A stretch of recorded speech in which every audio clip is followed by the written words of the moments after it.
Hello StarCraft fans, this is Falcon Paladin coming to you with yet another daily Legacy of the Void upload. This is a game between zerOskill and CrimsonFinch on Dusk Towers. In the bottom of the map, we have the red Zerg player, it is zerOskill.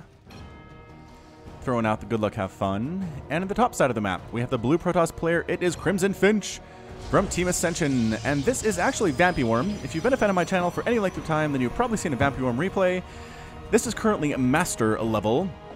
And yes, Team Ascension is a professional team. They have room for players of all skills.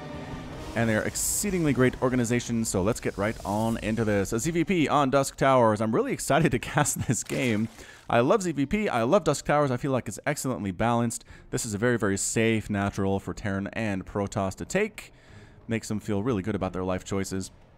And yes, expanding here at the low ground is zerOskill. That is because you can get your creep tumors out a lot faster, get it across the field, and get that vision and speed bonus and all that great stuff you get from creep as a Zerg player. Extractor, and I'm going to assume a pool here in just a few seconds here as that mineral count continues to creep on up. Nexus coming up from CrimsonFinch, and is that was a Nexus first play. Alright, Nexus first out of Vampy, feeling very, very strong right now. This is something Petit Drogo does against Zerg on this map. It's just very safe to take this thing. It really puts you at an economic advantage versus the Zerg unless they go 3-hatch very quickly. And this is not something that zerOskill is doing. So I feel like Vampy's in a good spot to where he can get that economic advantage in the early game. Hopefully snowball that into something a lot more dangerous. There's that double gateway play. I assume these will be adepts. We do have 2 gas taken right now. No work is not gas quite yet. There they are. Now they're getting those minerals back at the Nexus first. I actually saw a Reddit post on this. Oh man, probably a year ago now, but somebody said those minerals that are in the mouths of your workers when you go to put them in extractor just disappear. You don't get them. So be sure to hit G to have them gather and return the minerals back to your base before sending them out to an assimilator or a refinery or an extractor, and you will be very happy with your increased mineral income, which probably isn't going to be a whole lot, but come on. At the level on ladder, you're playing against somebody who's very equal to your skill, so you can use all the advantages you can get. Probe Dusk got out that quick 3rd hatch before really anything else. It went to pool right into 3rd hatch, which is excellent. And again, this is zerOskill playing blind. He has no idea what's going on inside that base. Just feeling safe enough to go for that 3rd hatch for some reason. There's that cybernetics core that we do like to take a look at from time to time, see what it's doing, whether it is warp gate research or possibly air weapon upgrades or defense upgrades. And it is double adept. There's that double chrono boost. Yeah, 2 Nexus means you can chrono boost 2 things at once. Wonderful play into a Twilight Council. So this could be something like a double adept opening into a Blink Stalker all-in or some such. Alright. So people have been bugging me to name adepts. I'm going to go ahead and start doing that now. So these adepts are going to be, according to my list... Oh, hang on. What did I have on my list here? We're going to go with Wallace and Gromit. Alright, so Wallace and Gromit are heading out across the field here. It is a dog named... holy smokes, Wallace and his... a dog named Gromit and his owner named Wallace. Dang, it has been a while since I've actually seen those, but they are claymation. They are made by the same people that did Chicken Run, if you saw that movie a few years ago. Really excellent comedy, good timings, amazing animation with clay, just fantastic stuff. Anyway, Wallace and Gromit come right in and hunting for cheese, but they find Zerg instead. There are 3 queens. I like the 3 queen slow-ling little defense here. This seems pretty... Oh, they got speed. Oh, they got speed. And the adepts are dead. So Wallace and Gromit, very, very short-lived on this planet. They were looking for cheese, and unfortunately they just found death and dismemberment, and they're very sad about that one. So if we take a look, did he kill... Looks like he killed a single drone, but losing 2 adepts. Ugh, not fantastic. Resources lost 250 for the Protoss and 100 only for the Zerg player. He's probably fine, having lost that single drone. It is 36 to 34 harvesters. Zerg player is up right now, starting that creep spread as we talked about. He does have a creep queen at least, because we did see a lot of queens. Did he move this one over? Oh, I thought he had extra queens. He only has 3. Alright, so never mind. No extra queens, which means no injects on this base for a while until this new queen pops out. It is going to be a Roach Warren for our Zerg player, and zerOskill. And gateway with Blink being chrono boost, as well as a warp gate research for a Vampyworm. Alright, so he does have a definite build here. It's adept into Blink Stalker, trying to do what he can against the evil and corrupt Zerg race. This queen slowly moving her way across this uncreeped ground to create creeped ground, to create life where there was none. And there it goes, pooping right on out there. Roach Warren coming up just about complete, and pop. There it is. Any roach is going to come out now for zerOskill. He does have these handy-dandy spine crawlers, which he's putting in looks like each of the mineral lines, and indeed he is. Looks like these lings trying to get some mischief done, but you really can't break that wall, especially not with Photon Overcharge available on that pylon. That is one heck of an Artosis pylon.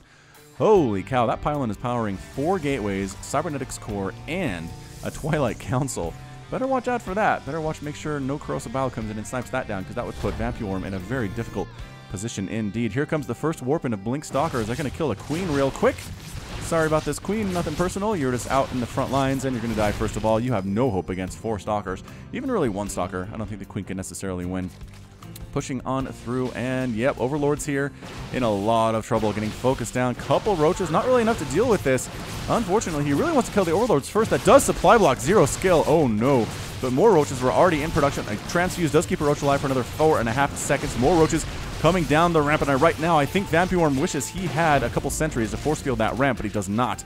Speedling Roach is very good against Blink Stalker. I really don't have any complaints about that whatsoever. Speedlings with the surround, roaches hit them pretty darn hard, and also do take extra damage from them, but it's not as huge a deal as you would imagine. And there's the Spire coming up, so Mutas could be in the future here for zerOskill. Possibly Mutas, possibly Corruptors. I really don't know what to do, or which one to call out at this point. Robotics Bay coming up. Okay, looks like there are 2 pylons now powering most of this stuff. Got a nice little Venn diagram right there. Lings moving on in, trying to force a cancel on this space. Can they get there? I don't know. There might be enough of them to do this. The pylon going to pop on in just in enough time to get a Photon Overcharge up, but I'm not sure even with that. Oh, it is. It is. It does 2-shot. Does it 2-shot? It does 2-shot Lings. Yeah, 30 damage, and Lings have 35 hit points. Where are they? Yeah, so it's a 2-shot. Not super efficient, but the attack speed is pretty darn fast. So it's a pretty excellent defense. Here comes another huge swarm of Lings, though, and oh boy, look out. This Adept is going to die. Both these pylons likely going to die as well. Warping in some Adepts to try to deal with these Speedlings. Both pylons are gone. Are the Adepts going to die as well? That is a heck of a lot there. Meanwhile, there is a Blink Stalker Roach battle happening. CrimsonFinch looking very good in this. Killing Creep Tumors has an observer here now. Can the Lings force a cancel? Mothership Core is just trying to use basic old DPS, and I don't think there is. The Adepts should be enough to force that away. Meanwhile, some more Blink shenanigans going on. More Lings on the way for zerOskill. 18 Lings in production. Queens and Roaches trying to do what they can, and yes, killing 1 Stalker. Not bad at all, and the Nexus does manage to survive. All the Lings died. The Blink Stalkers decide to head back on home as well. Disruptor popping up for Vampyorm, aka the CrimsonFinch. Reminds me of the Crimson Chin a lot. Like Crimson Chin from the Fairly Odd Parents, which is a show on Nickelodeon that is still running, I think. I'm trying to remember. I watched it back when it was on TV in the 2005, 2006. I didn't have any kids at the time. I really didn't have an excuse, but man, cartoons were great. And I was really surprised to see it was still happening sometime recently. And there was a live-action movie that fans don't even talk about at all. Apparently it was that bad. Lings want to get that surround. They can blink onto the high ground with the Observer. There we go. Blinking onto the high ground as each one gets injured. And yes, the Lings recognize that is not a tenable situation. They decide to run on back home to the 3rd base. So right now it's 3 base to 3 base. zerOskill really should be thinking about taking a 4th at this point. It is being scouted, mind you, by Vampyorm. Army supplier right now, it looks like it is about 1,900 for zerOskill. CrimsonFinch at, wow, for 5,000? 5,000 with Disruptors, with Stalkers, with Adepts. Unit composition, we look like this. 11 Roaches, 4 Queens, and 42 Lings against an Immortal, 17 Stalkers, 8 Disruptor, 5 Adepts, and 3 Zealots. Resonating Glaives on the way. There's that 4th base. Here's a pylon, and here's an available Warp-In. A Warp-In of Zealots might be able to kill this very quickly, but the Lings and the Roaches, they did scout it. The Lings scouted this one. Warp Prism really shouldn't think about warping anything, and it will likely just die anyway. But you know what? The army's moving out. Maybe this is a grand opportunity for CrimsonFinch to warp in some stuff here. Maybe on the sneaky pylon that zerOskill has no idea exists because he couldn't see it. Lings trying to come up. Purification Nova trying to catch them. Again, they wreak havoc on Ling Balls just because they have so few hit points, but they're so fast. On the other hand, it is very difficult to catch them. So against a good Zerg player, it's not a problem. Warp Prism trying to run away here. Move speed 4.13 without the upgrade. 5.6 on the Mutas, and the Warp Prism does get caught and killed. Dark Shrine coming up for CrimsonFinch. That pylon does get taken out, and all the Warp-In abilities for Vampyorm have been removed from this side of the map. So just setting up a nice concave here. If anybody does try to come up this ramp, they'll be surrounded by 3 sides. 1, 2, and 3. It's a good setup here. Don't just keep your guys in a ball if they're playing defensively. Make sure they have a nice concave so anything that does try to kill you causes problems. Attacking at the back. Oh, are these cannons? Those cannons are not ready yet. Oh no, Photon Overcharge, double Photon Overcharge comes up. That's enough to chase those mutas away, giving time for the Shrine to finish, getting time for the cannons to finish. Ling's trying to march on up there. A few of them just die. I'm not sure they even killed anything with their little poke, but that's okay. So it's a Muta Ling Roach play here. Observer does check out that there's no base here quite yet. An observer, or Overlord, trying to catch sight of what's going on back here. Really nothing to see, no tech whatsoever. Muta's trying to kill these here cannons. And Archon, though. Ooh, that Archon almost died, but it did a lot of splash damage to those mutas. How many have died so far? 3. Only 3, not bad. There are still 24 in the air. Oh. Mass Muta really can only be dealt with Phoenix. And as we see here, Vampiorm is very intelligently double pumping Phoenix right now. Also getting upgrades for his ground armory for those stalkers, especially, and getting Archons. It's a really smart composition. Phoenix Archon does pretty well against this Ling Muta type play. The Roaches kind of throw a wrinkle in that, but if there aren't too many of them, I feel like Vampiorm should be okay with it. Now taking his 4th base. A little bit after the Zerg players even really saturating his own 4th base. Mutas catch it though. Oh, this is so much trouble. That pylon dies. And cancel on the Nexus at least. Got the cancel, which is good. APM for these players is 264 for zerOskill. Over 300 on average on the game for CrimsonFinch. Those probes got spotted. Oh, at the last second. Probes, why? Long distance mining, bad idea. Get out, get out. Oh, nope. They all died instantly there. That was 8 probe kills by those mutas. Long distance mining is very, very dangerous. You should be careful when attempting it when mutas are on the field. They do snipe down a disruptor. Nice pick off there, but the Phoenix have them now. The Phoenix are going to slowly pick them off as they try to run away and try to kill these cannons. They do get a couple of the cannons there, maybe killing a few probes as well, up to 12 total at this point, and they do manage to fly away. The Phoenix don't feel like chasing them. I just feel like they could pick them off all the way back home. There's really no good anti-air. There are no Corruptors. There are no Hydras on the field. Am I right about that? Yeah, no Hydras. Phoenix should be able to clean this ball up. Just not sure that Vampiorm has the, I want to say, the confidence to do that. Decides to take his 4th base down here. This one is too far away and too scary. Mutas do take down another attempt at a cannon. And a pylon. No, they can't get it, but the Phoenix, man, that is a lot of Phoenix. Look at him go. Look at them absolutely massacring Overlords, killing Mutas here. Checking to make sure this base was not replanted are the Lings, but it's down here with an army guarding it. So those Lings cannot cancel that by any means whatsoever. A little spine crawler action set up, taking a 5th base now. Is zerOskill. And what? The Muta's still out for blood right now. Baneling Nest up, Corruptors on the way. Excellent decision. As usual, I do enjoy it when Zerg players go Corruptor. It just seems like they have so much utility in Legacy of the Void. They do catch a couple probes there. Yeah, 2 or 3 probes there, then move on up into the main base. Going after what? Trying to slow down upgrades, trying to kill probes. I guess killing probes is fast, but poor cannon. Not going to happen. The Dark Shrine would be a nice pickup. Oh, getting a little bit too close with the Phoenix. You don't want to do that. Yes, you'll take a few mutas with you, but you don't want to lose any of these Phoenix. Their point is to dance just outside the range. Just outside the range of these mutas. Corruptors come right on in, and immediately the Phoenix flee. They flee. They do no extra damage to those Corruptors. Corruptors have good range as well. Let's take a look at that. Range of 6. Which means that the range of 5, they are outranged.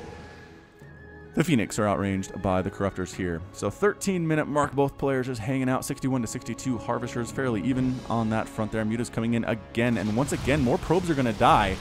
That is not a good look there. Got to get some cannons, couple Archons up there if you can. Corruptors really want to kill those things. If the Phoenix outnumber the Corruptors like 3 or 4 to 1, you're going to be okay. Ling's trying to do a run by. Oh, Ling's Archon's trying to do some stuff here. The Warpin! The clutch Warpin.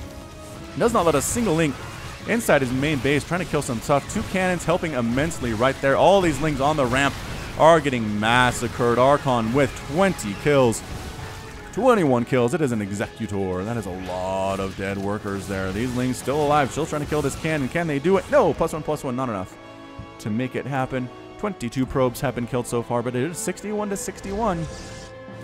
So Vampiorm is feeling okay. If you can hear pops in the background, that's not gunfire. It's just fireworks. I'm casting this on the night before the 4th of July. So it's 4th of July weekend here in Utah where I live. And people really enjoy their Independence Day holiday. They also recently made aerial fireworks, ones that go way up in the sky and explode huge, legal for just regular people to blow up. during the holiday, and so people have been doing those a lot the last couple of years. Anyway, here comes a Vampy trying to sneak on in. He has a big old army here. Corruptor's trying to kill those Phoenix. The Archon's in the front. Stalker's dealing quite a bit of damage with that +2 attack. Disruptors have not been used yet. They're getting a little bit too close to the front lines for my liking here. The Muta's trying to hold on, trying to kill what they can, but that Mutaball is evaporating quickly. The Archon's doing their damage. All that's left here are some Corruptors and some Mutas. It is 157 to 104 total supply. Vampy is marching right on in. That base is threatened. This base under attack as well. These 2 extractors getting exploded right in the face. Some DTs mixed in here too for good measure. I don't know if there are any Overseers in the composition right now, and no, there are not. So those DTs should have a field day with this.